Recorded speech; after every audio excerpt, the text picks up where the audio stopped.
firstborn son. This is the story of their complex relationship. Charles tried to be a more modern parent, but he didn't have the tools because he didn't grow up with them. A shared tragedy defined this father and son. There's this marvellous picture of Harry holding very, very tight to Prince Charles's hand for support. For years, they were close.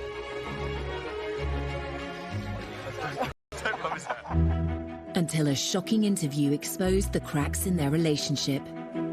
Trapped within the system, like the rest of my family are.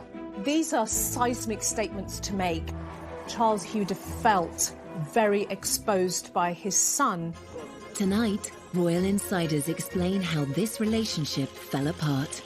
He said it was the most terrible thing to make William and I walk behind our mother's coffin. It should not have been allowed. The damage is done. The relationship that I knew can never be like that again. Prince Philip's funeral was an opportunity for reconciliation, but what really happened? I think you could see clearly at the funeral how emotional Prince Charles was. Part of that was the problems with his relationship with Harry.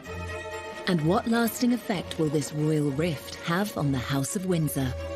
Of course, Harry wants to protect his wife, but is it at the expense of bringing down his own family? Tonight we ask, will Charles and Harry ever repair their damaged relationship? There's no doubt the gulf between Charles and Harry has widened considerably. It will be very difficult to bridge that divide in future. I can't see how they can do it.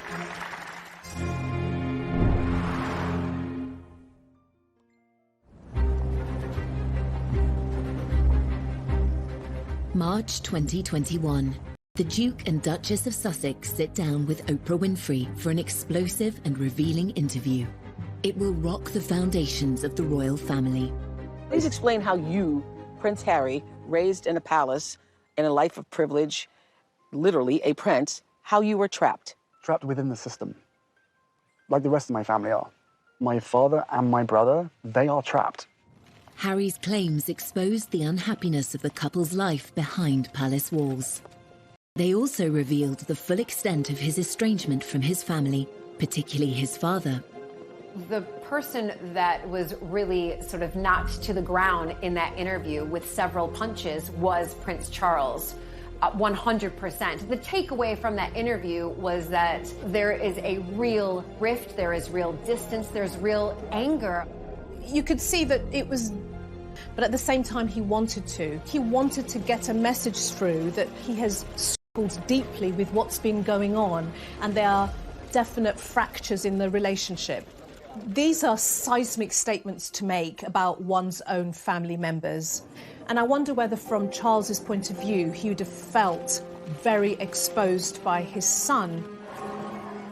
The Sussexes' interview with Oprah had echoes of another controversial royal interview, which took place in the 1990s, when Prince Charles spoke frankly about the state of his marriage and confessed to cheating on his wife, Princess Diana.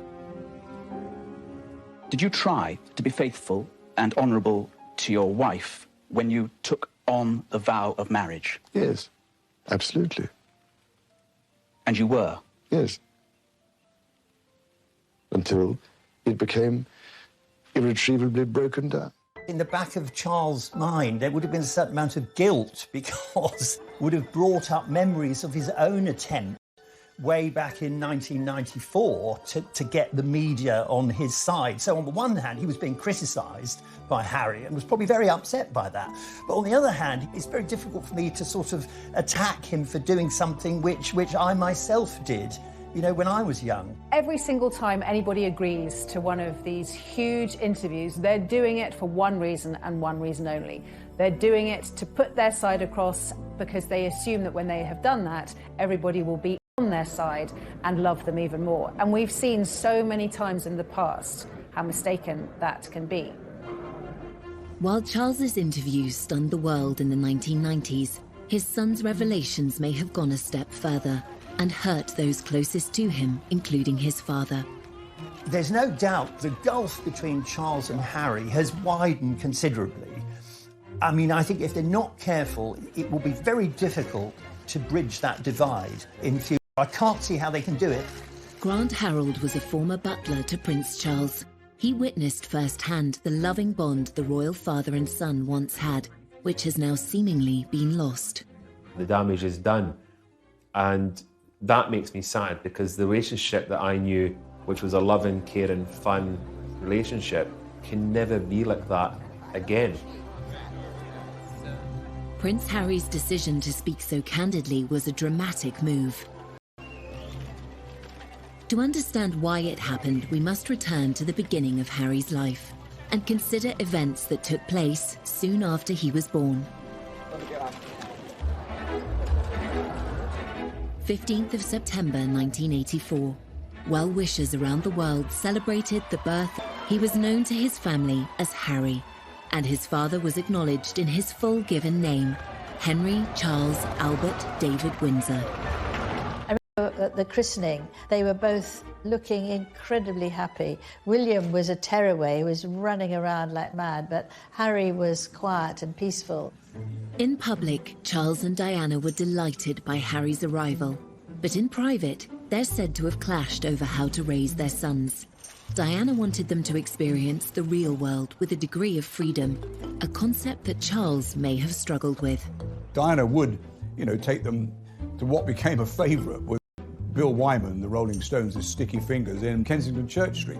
The Prince had a slight problem with it, because I remember once when they came back, there was this look of horror across the Prince's face, because he couldn't actually work out why, with a brigade of good chefs at Kensington Palace, Diana would have to take them for a burger. Prince Charles tried hard to be close to his sons, but the formality of his own royal upbringing meant he wasn't the hands-on parent that Diana was. Charles didn't receive any parenting. His parents were away when he was very young. He was left with nannies in that very Victorian way. Granny was christened in this. And although Charles tried to be a more modern parent, he didn't have the tools because he didn't grow up with them. Looks remarkably well despite it. Some say that Charles's reserved parenting style made him a distant presence in Prince Harry's life. Although Charles is very sensitive and very caring, he never really could show it in the same way as Diana. And Charles was a huge workaholic. Charles wouldn't just stop his work just because he had his sons for a day. Whereas I think with Diana, she always made sure that everything was done for them. Diana, she actually joined in their games, whereas Charles would have said, off you go. He wouldn't have joined in. He's too stiff, he's too old-fashioned. Charles and Harry's relationship was already strained, but then the family suffered the ultimate tragedy, and decisions would be made that would affect their father and son bond forever. He said it was the most terrible thing to make William and I walk behind our mother's coffin. It should not have been allowed.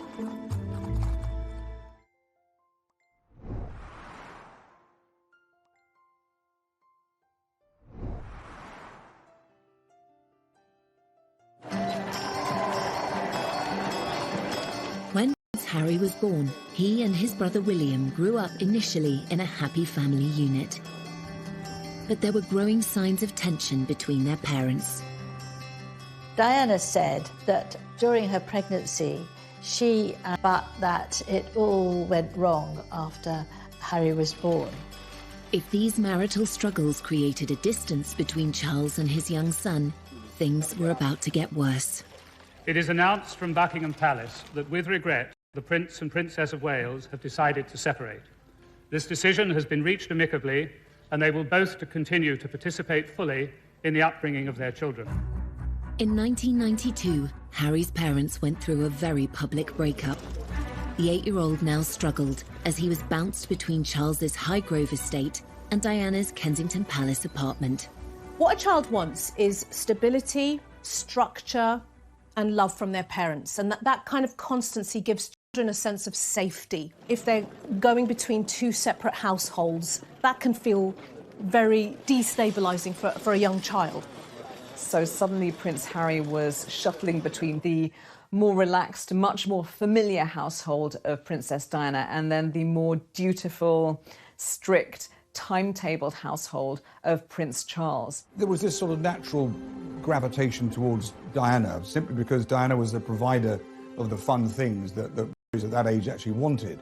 Charles, interesting enough, acknowledged that William and Harry were both happier and engaged when in the company of their mother. And in that respect, one has to applaud the Prince of Wales, because he could see that his children were happier in those early days with their mother rather than him. Harry was caught between the world of royal formality set out by his father and the more carefree mindset of his beloved mother.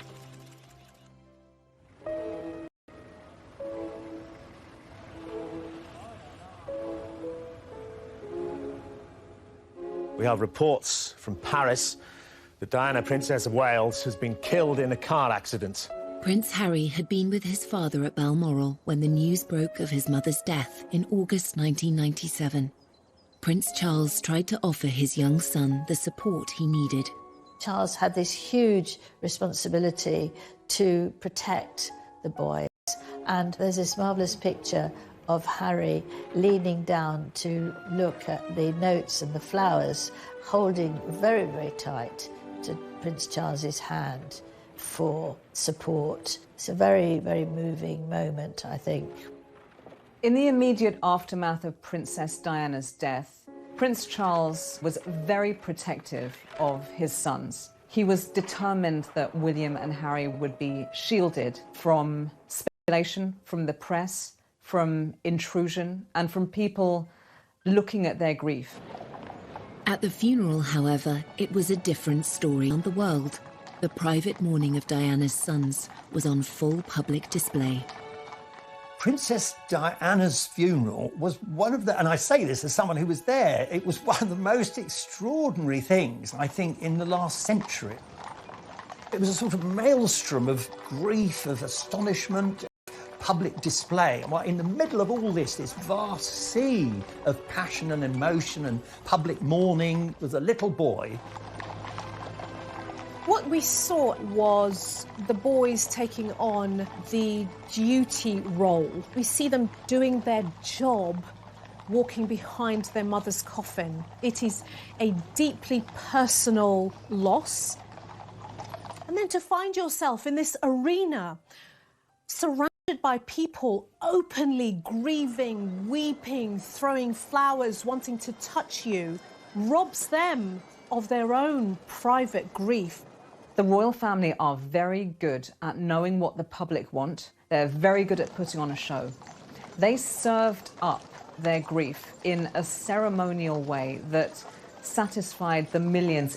Prince Harry must have felt like a fish in a goldfish bowl, being stared at by the entire world, probably at the absolute worst point of his entire life. In later years, the adult Prince Harry would reveal his discomfort about the role he had played. It raised questions about why Prince Charles allowed his sons to be so exposed on such a traumatic day. I went to Kensington Palace and for an interview with Prince Harry, and we were making sort of polite-ish conversation, and he suddenly stopped, was very silent, and then he said, "It was the most terrible thing to make William and I walk behind our mother's coffin. It should not have been allowed." This went worldwide because he'd not really spoken about that before. And looking back on that terrible, tragic day, you realise that he was absolutely right. Clearly, it was a traumatic moment for him. Clearly, it's something he wouldn't make any child do himself. Clearly, he remembers it. So there's always a struggle for Prince Harry, and indeed for Prince William, between how they feel as bereaved sons and what they have to do as public figures. In the years following Diana's death, Charles tried hard to fill the void she left by embracing life as a single parent. Prince Harry's energy and enthusiasm delighted the press and his father, though a request for a closer look at those brightly coloured mini skis. Thing straight after Princess Diana's death is the behavior and the actions of Prince Charles. He stepped up his parenting game, his parenting skills. He became a very much full-on and hands-on father for those boys. Prince Charles arranged for the Spice Girls to meet Harry, and for a 12-year-old this was beyond exciting. And they were very nice to him, they cuddled him, they had lots of pictures, and he said to his dad afterwards that it's, you know, one of the best days of my life meeting them. So he did try, although he might seem to be a bit square, the Spice Girls at the time were all the thing, and he did try and do something that would please Harry and give him a few moments of happiness. Charles made enormous efforts to do a lot more for the boys, to spend more time with them, to go to various events with them, and that was all to the good. I think that worked very well. Following the breakdown of his marriage to Diana, Charles's standing with the public had been at an all-time low. Just a few years later, he was becoming a hit with the world's media.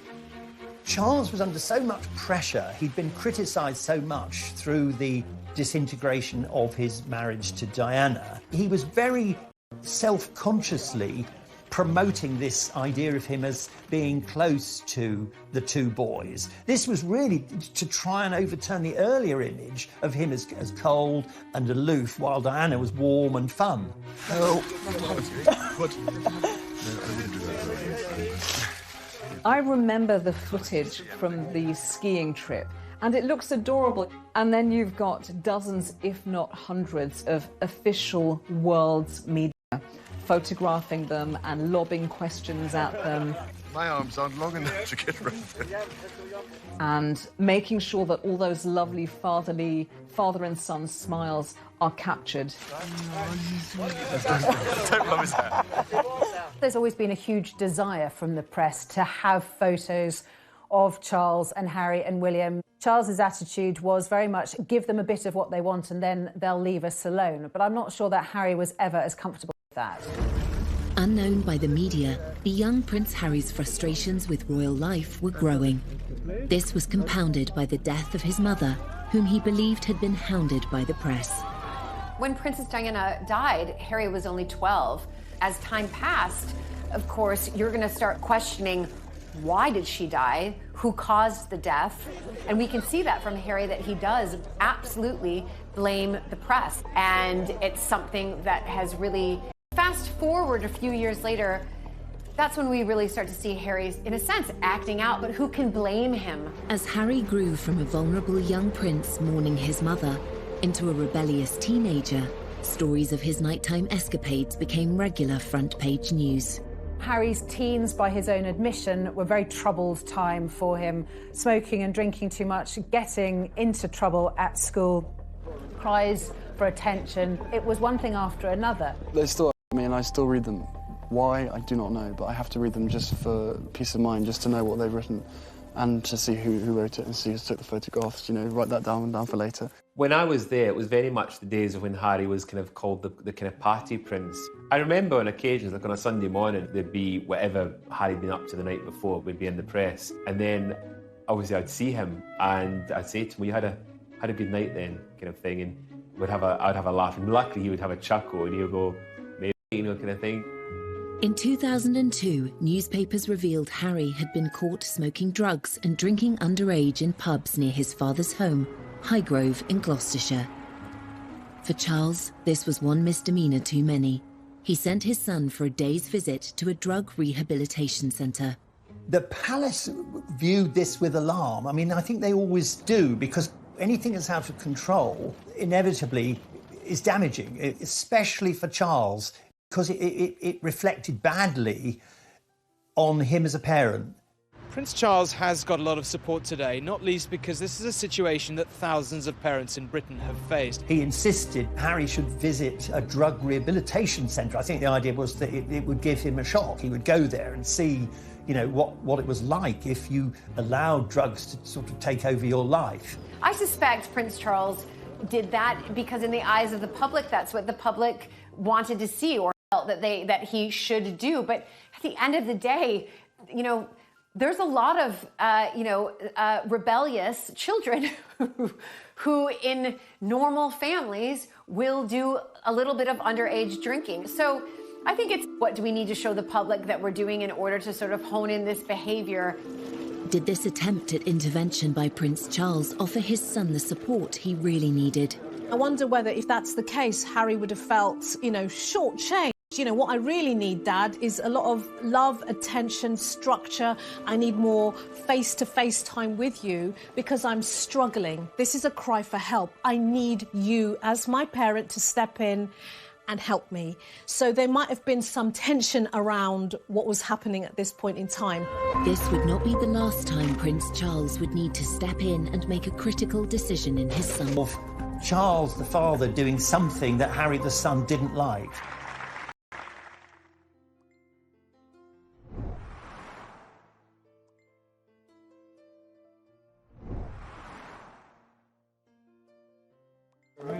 One reason for the decline in the complex father-son relationship between Prince Charles and Harry is the difference in their approach to life and to their royal roles.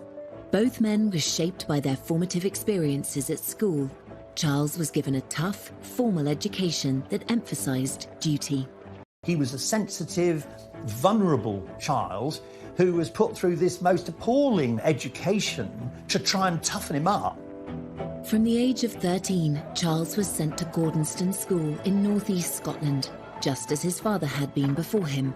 But the tough regime was ill-suited to the sensitive prince. Prince Charles called it Colditz in kilts, and like a prison sentence. It just wasn't for him.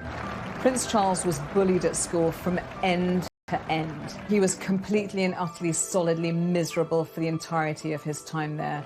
By contrast, Harry's school days at Eton were more sedate. Not as academic as his father, he was certainly more popular. Charles likes book learning. He wants to get the answers to his questions by going to the library and studying. Prince Harry's energy is really the opposite. Prince Harry is not shy and retiring or stiff or staid. He's not crusty or dusty. He is naturally athletic. He's naturally outdoorsy. Harry said that he decided very firmly that he wanted to mix with the bad boys, and he played lots of tricks. While Charles attended Cambridge University, Harry's modest academic record did not push him into higher education. Yet both father and son spent time in the armed forces, developing their sense of duty. Exams never been my favourite, and I always knew that I was going to find it harder than people, but I'm through that now, and finally got hands-on to a job that I absolutely adore. It is still hard work, but I'm better than William, so it's fine. Yeah. Going into the military is actually quite traditional for male members of the royal family. You do your stint in the military. It's a very 18th century idea. Prince Charles and Prince William did their years in the military, but they didn't make it their identity. As heirs to the throne, Charles and William have special roles.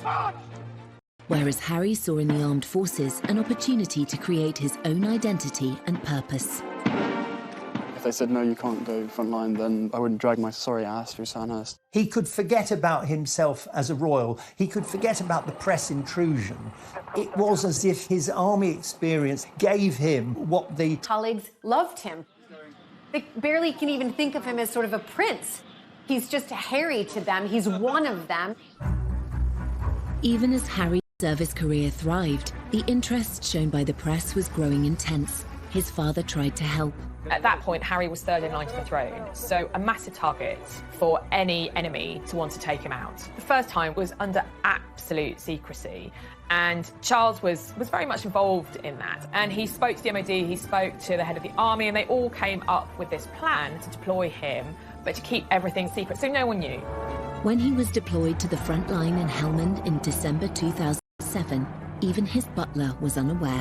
When he went to Afghanistan, that was extraordinary. I mean, at that point, I thought we knew where they were. We didn't know.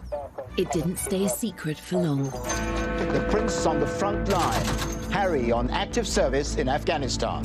He's been secretly deployed for 10 weeks, fighting shoulder to shoulder with his fellow soldiers in the war against the Taliban. Prince Harry's return became inevitable as soon as a news blackout of his presence in the country was broken by the foreign press. The Taliban made it clear that they would make extra efforts to either kill or capture the royal prince. For his own protection and for all the soldiers around him, had to fly back very quickly after only 10 weeks, and he was utterly devastated. He was furious. This was the happiest time of his life, the time when he felt he really belonged and was making a difference and was on a career path that suited him and that he could make the most out of and make a real difference. And again, he blamed the press. Every time he's trying to be himself, whether that's as a soldier or a young guy that wants to smoke a joint and hang out with his friends, the press gets onto it, and that's another thing he just can't do. I think that came next to losing his mother, really, that he'd lost what he loved to do and where he loved to be, and what was there left for him. Harry seemed to hold the press responsible for his mother's death and for the curb on his service career. Then he discovered that his father was involved too. Unfortunate for Charles that he was implicated in the decision to recall his son, because it was another example of Charles the father doing something that Harry the son didn't like. Harry must have been saying, look, here we go again. Are my father and the world's media actually working together? The next one in a long line of emotional betrayals that have come from the people who are really the closest to him. In fact, Charles's involvement in removing Harry from the theatre of conflict was motivated by a desire to protect his son. As a parent, you worry the whole time, but for everybody left behind, it's ghastly. From Charles's point of view, as a parent, he would have been in protection mode, and as the son, he would have been, trust me, I know what I'm doing, don't interfere. So typically that would have brought its own internal tensions between father and the son. Harry is aware that his father loves him and wants to do his best for him, but then these other things all intrude and slightly poison the atmosphere. Because Charles obviously felt we have to do the right thing here. Harry's idea of the right thing was very different. It's obviously a great relief, as far as I'm concerned, to see him home in one piece. Eventually, father and son buried the hatchet. Harry's recall from Afghanistan inspired him to take on a new role, and one that would make his father proud. That was a pivotal moment, probably one of the most significant days in Harry's life, because on that plane that brought him back was a dead soldier. I thought there was a coffin on the plane, and there were 2 or 3 British soldiers returning who'd lost limbs. And it was very soon after this that Harry set up the Invictus Games. In 2014, Harry played a pivotal role in organising the Invictus Games, which today involves 500 competitors from across 20 nations. For Prince Harry, the army is where the heart is. He's long been a champion for wounded service personnel, and today he was playing sitting volleyball, one of the sports at the Invictus Games. Harry's dedication to celebrating the bravery of wounded service personnel was all too clear from his speech at the Games opening ceremony. The admiration I have for these men and women to move beyond their injuries is limitless. Your stories move, inspire, and humble us. You prove that anything is possible if you have the will. Welcome to the Games. Welcome to Invictus.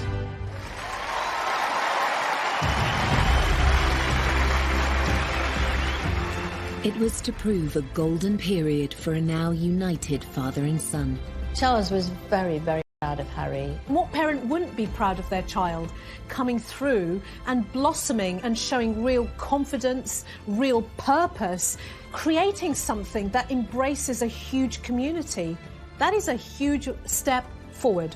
I think it was also a way for him to bring his parents together. So from my father, I've got a sense of duty, a sense of continuity, a sense of my responsibility as a royal. I'm not going to be the rebel anymore.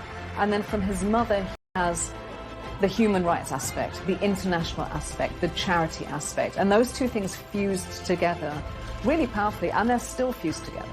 Much in conflicts, Harry realised that this spoke to him in a special way. There have been many low points in the relationship between Charles and Harry. The high point, the bit they will both always remember as a point in time where they came very close. That would be the success of the Invictus Games. I mean, it was almost like, father and son finally found something that would lock them together. With his father's blessing, Harry helped turn the Invictus Games into an international success story, giving a powerful voice to thousands of injured servicemen and women around the world. Harry was now making a positive contribution to the royal family and to wider society. Father and son were now more aligned than ever before, and Harry was soon invited to take on further public duties. Prince Harry was a different type of royal. He was a royal just like his mother, very hands-on. Prince Harry has never wanted to just do the service and the duty that a royal member, must do by simply arriving at an event, giving a speech, waving, and leaving. He wanted to take on more active roles, being very, very hands-on, dancing, hugging. You can't sit there with a stiff upper lip with your crossed arms and not get involved. We knew from the start that these countries were going to be fantastic fun. I've never taken myself too seriously. There's a real contrast between Prince Charles and Prince Harry when they do their royal tours. Wherever they are in the world, Prince Charles does it blatantly as duty. So he's there, and wherever he is, even if it's like 100 degrees outside, he's wearing a very closed suit that's completely buttoned up. And he smiles, nods and waves, and he's jovial, but he's still a little bit stiff. I think you would be, wouldn't you? You would be watched by all you lot.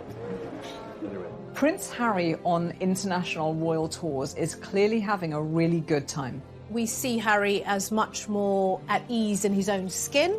He had a good template in how he saw his mother behave, and where, he's hanging out with Usain Bolt and he's meeting people and he feels good about himself.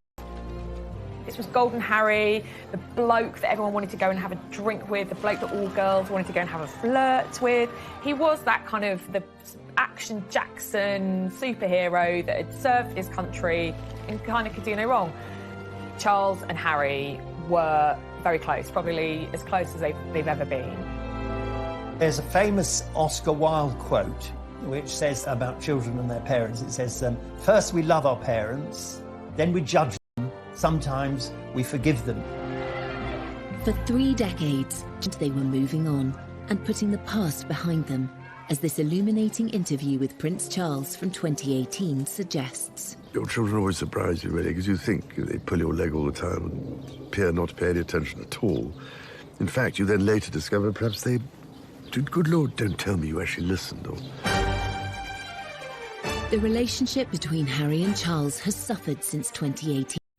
So, from a wedding to a breakup, how did Harry's marriage to actress Meghan Markle lead to father and son going their separate ways? Charles admired the fact that Harry was trying to protect Meghan, but I think he was very worried that it would have unintended consequences, which of course it did. I remember getting this email on my phone and my jaw dropped.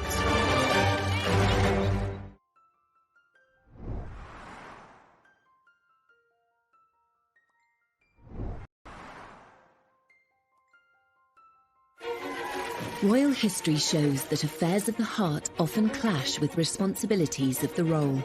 In the case of Prince Charles and Prince Harry, adding a love interest to an already complicated father-son relationship had the potential to make matters worse.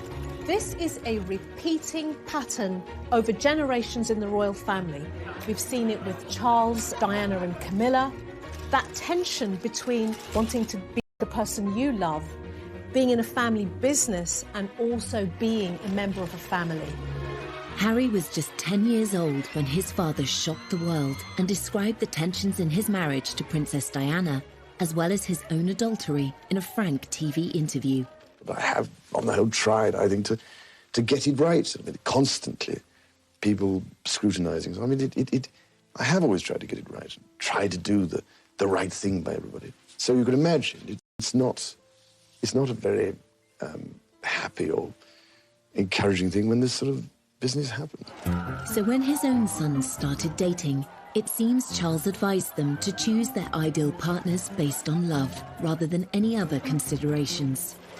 Prince Charles believed that, unlike what happened to him, where he was almost forced into a marriage and the wife had to be a virgin, he was determined that Prince Harry Prince William could find someone who they loved and who they wanted to marry. Harry had two big previous relationships before Meghan, so Chelsea Davy and, of course, Cressida Bonas.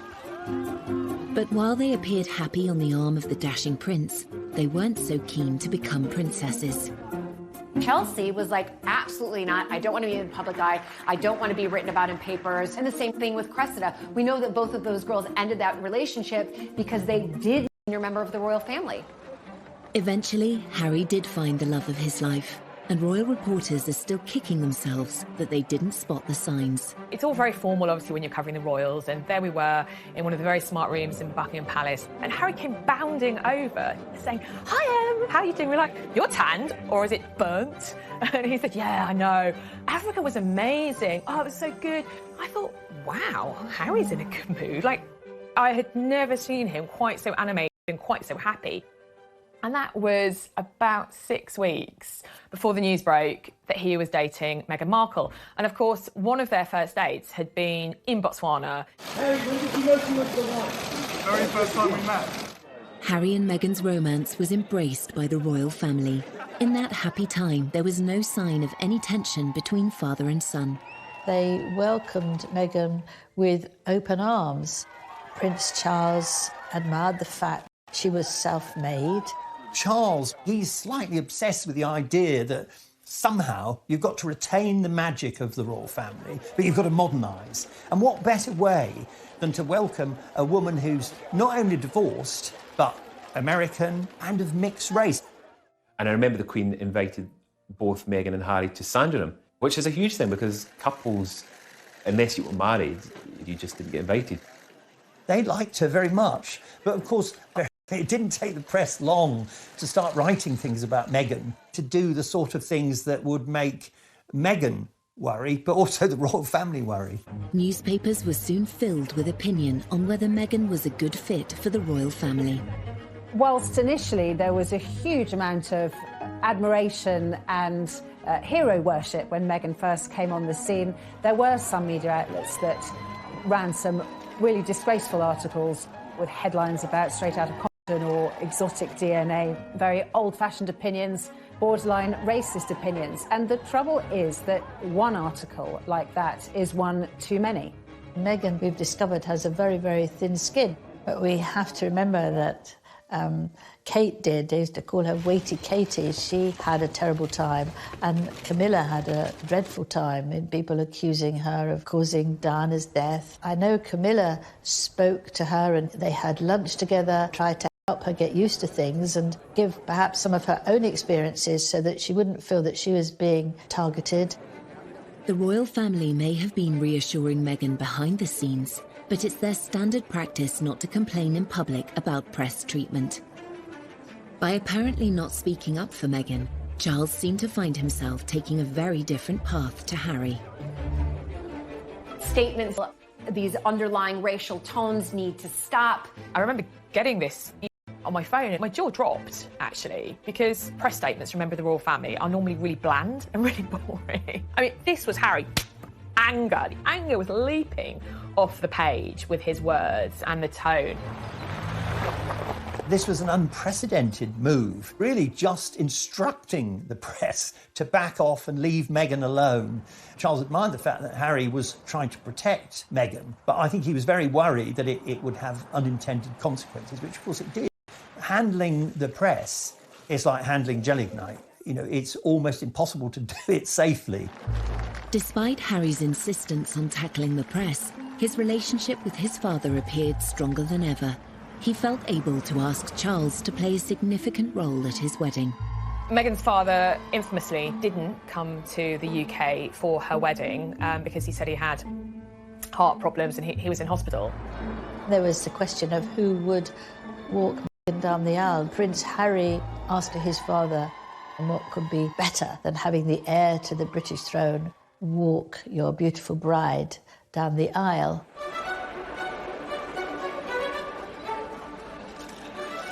He proffered his arm, she took it. He said, "You look lovely." She said, "Thank you." And they process up to the altar, and there's Harry. And he turns to Charles and he says, "Thanks, Pa." It's such a touching moment between father and son. He's so proud of his soon-to-be wife, but also so proud of his father, literally welcoming Meghan into the royal family in such a kind way. This was a very important symbolic act in terms of optics, that, you know, Meghan is now part of our royal family. A marriage is when two families come together. It's not when two individuals come together. In this case, it's also when two different mindsets, two different worlds come together. The harmony of that happy wedding would soon be strained by revelations in the press. It immediately took a turn for the worse, with reports coming out that she made Kate cry, how she is demanding and pushy. You've got elements of people within their household quitting.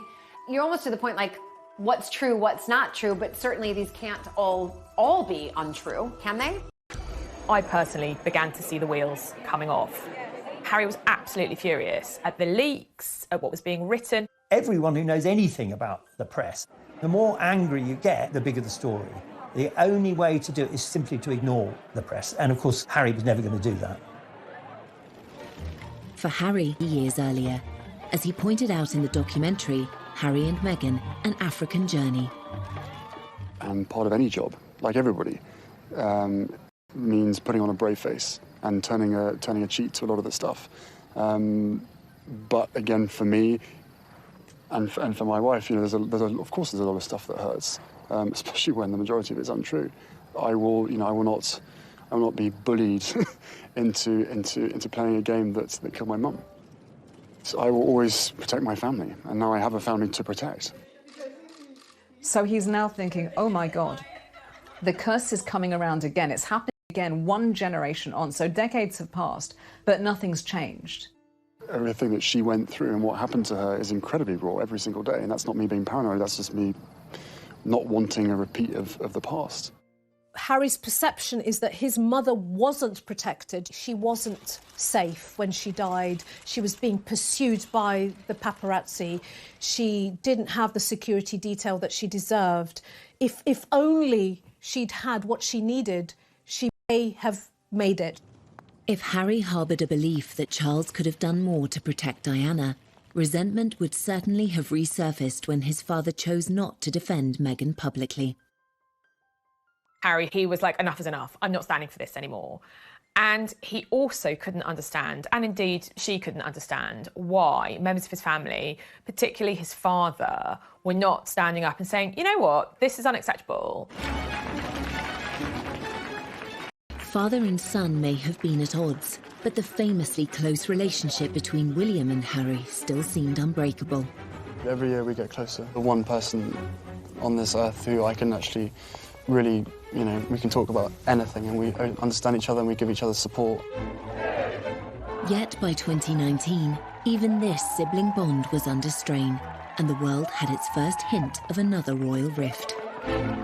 We'll always be brothers. We're certainly on different paths at the moment. I will always be there for him, and as I know he'll always be there for me. As brothers, you know, you have good days, you have bad days. We know over the last several years, really since he married Meghan, that the relationship between William and Harry has been very rocky indeed.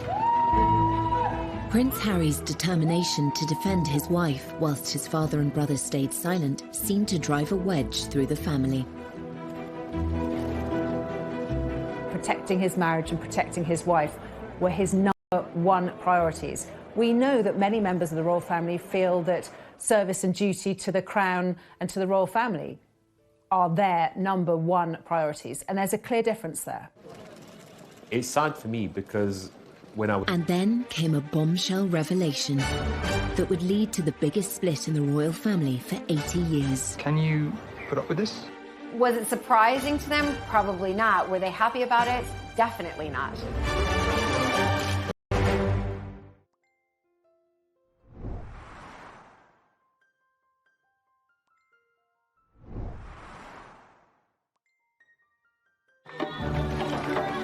In September 2019, Harry and Meghan were on a 10-day tour of Africa, where they appeared to be embracing their royal roles. The messaging was positive, and I think from Charles's point of view, in terms of the brand royal family, they did a phenomenally good job. I am here with you. mother, as a wife, as a woman of color, and as your sister. Behind the scenes, Meghan was struggling to cope with the burden of royal life. During the filming of an ITV documentary about the trip, she made a momentous decision to speak out. The interview with Tom Bradby was a surprise to everybody, but obviously to the royal family in particular. Perhaps you could just give us an idea of what the last year has been like. It's hard. Thank you for asking, because not many people have asked if I'm okay. But it's a very real thing to be going through behind the scenes. And the answer is, would it be fair to say not really okay? As in, it's really been a struggle? Yes. That interview was pivotal, and certainly with hindsight, you can see that something changed at that minute. That would have been a dig at the royal family. And I think that was definitely eye-opening to everybody around the world, saying, okay, something's going on here with the royal family. I think it was clear from that interview on that alarm bells were starting to ring for Prince Charles about what path Harry and Meghan were going down and where it was going to end. Finally, the tensions between Harry and Charles reached breaking point. 3 months after Harry and Meghan returned from their tour, it was announced that they would step down as senior members of the royal family. In the run-up to Harry and Meghan leaving royal duties and then leaving the country, there were frantic conversations. I think Charles was desperate for his son not to do anything rash. I think Harry felt, oh, here again, my father's trying to stop me being free. Within the royal family, it's a huge monarchy. You can't just say, right, you can go tomorrow. There's lots of complications to senior royals leaving. And the Queen and Prince Charles were working out how to do this. Harry then published an announcement on his Instagram page, sparking a worldwide media frenzy. We had Harry announcing, that he wanted to step back, the Queen responding. The Queen shouldn't be responding, it should really be the other way around. Pretty much at every stage, they seemed to jump the gun. They seemed to do things out of order, to not follow proper etiquette. I think ultimately that's how the relationship between Harry and Charles broke down. It is one of the biggest constitutional crises to hit the family, because this suddenly saw a massive breakdown in communication between senior members of the family. It was clear there was something seriously wrong. I think Charles was pretty devastated by the departure for a number of reasons. He'd lost a son, he'd been unable to protect that young couple and keep them within the fold and keep them working for the royal family. Prince Charles had committed himself to a life of royal service, but his son was stepping away from his. Inevitably, this created a further divide between them. The motto is almost duty first and all the other stuff follows. Now, when you now live in a world where you start to put your own needs and wants ahead of duty, this is where the tensions arise, because the rest of the family is saying, well, this is a business. Charles knew over the years how unpopular it's been to have the royal family too big, too costly, too many members who nobody's ever heard of. So he wanted to slimline the royal family. So it was no surprise when his son wanted not only to be not a working royal anymore, but to be half in, half out. That was never going to wash. It seems yet again that Harry didn't receive the support he'd hoped for. You've got here the tension between being a parent and also the child's boss. And here's where the boundaries get very blurry and very messy. His withdrawal from royal duty was never going to be easy, but the sacrifice Harry had to make was far greater than he imagined. He has lost his royal titles. He's lost security privileges. He's lost a lot of money and patronage. He lost all of his military appointments, which he worked for 10 years to build up. When Harry first spoke out about the decision, he expressed his disappointment that his family were unable to compromise. It brings me great that it has come to this. Our hope was to continue serving the Queen, the Commonwealth. That wasn't possible. I think he'd have found it upsetting because he doesn't just do them because it's duty, it's because he's passionate. He loves these things. For Charles, as with the Queen, the monarchy always comes first. Harry seemed to struggle with this idea. Charles will have known that that was going to damage their relationship, but he will have put what he saw as the greater good of the monarchy and the royal family above his personal relationship with his son. Once again, Charles's silence was deafening, but there was a high price to pay. The rift between father and son was growing, and soon the whole world would know about it. Prince Charles loves Harry, but there comes a time when you have to say enough is enough, and that was it.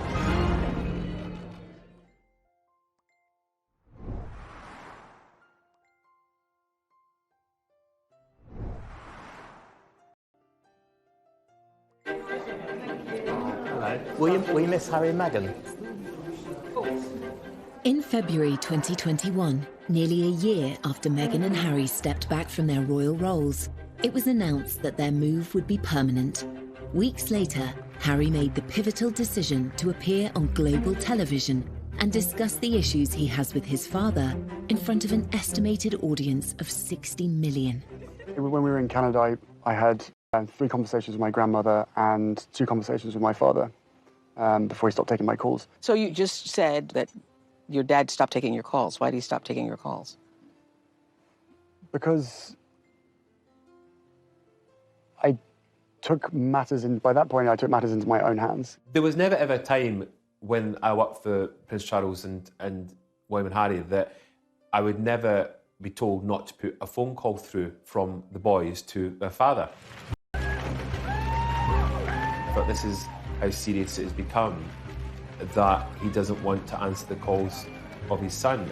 We're told the reason that Charles stopped taking his calls because Harry kept asking for more money.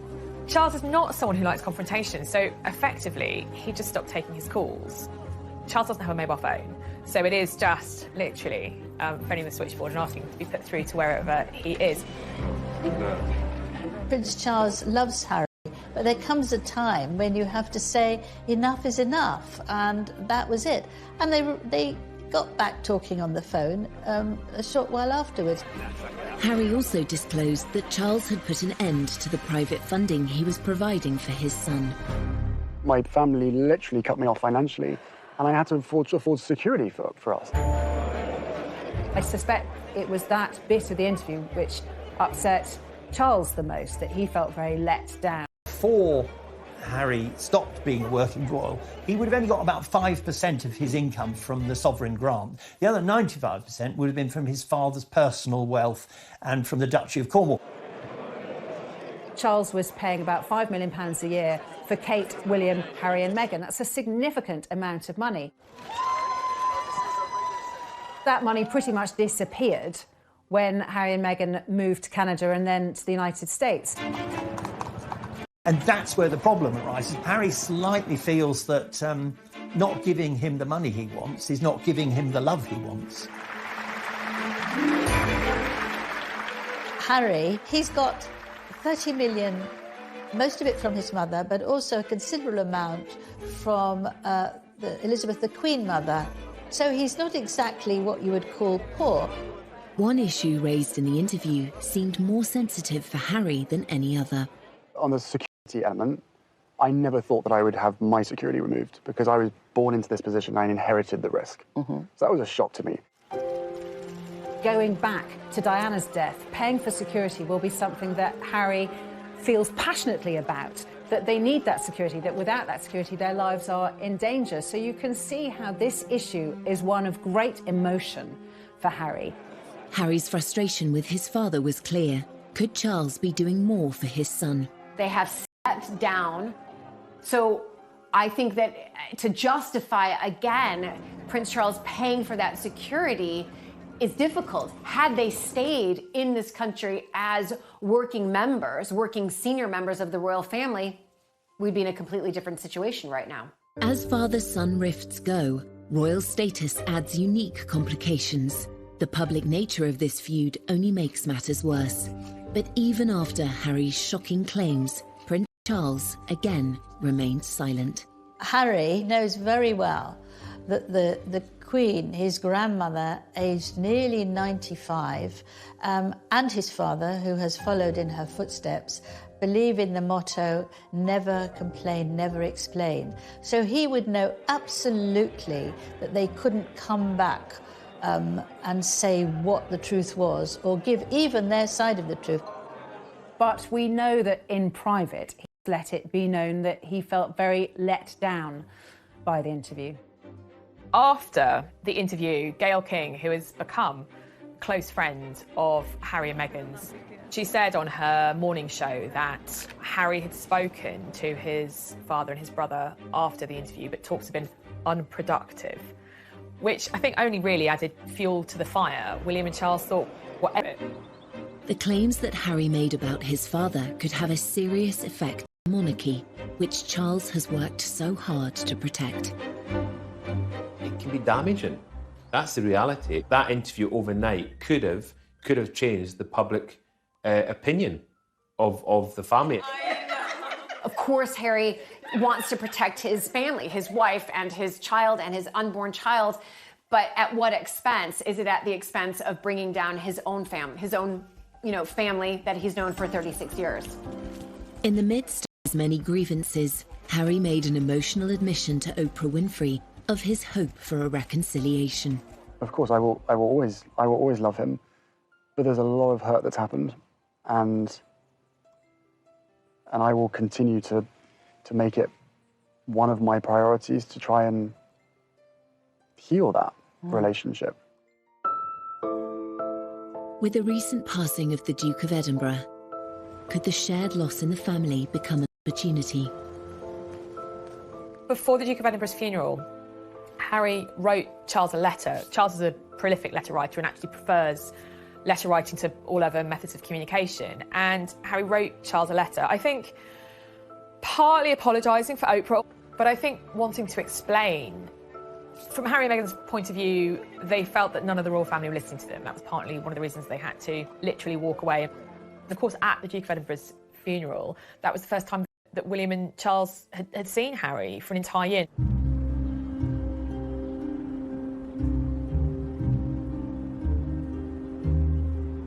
I think you could see clearly at the funeral how emotional Prince Charles was. He seemed to be more willing to show that side of himself, that raw emotion. I do wonder if part of that was the problems with his relationship with Harry. The Prince of Wales, I think he's anxious, like any father, to put right what is wrong. He is a very caring person. I witnessed that firsthand when I was working with Diana.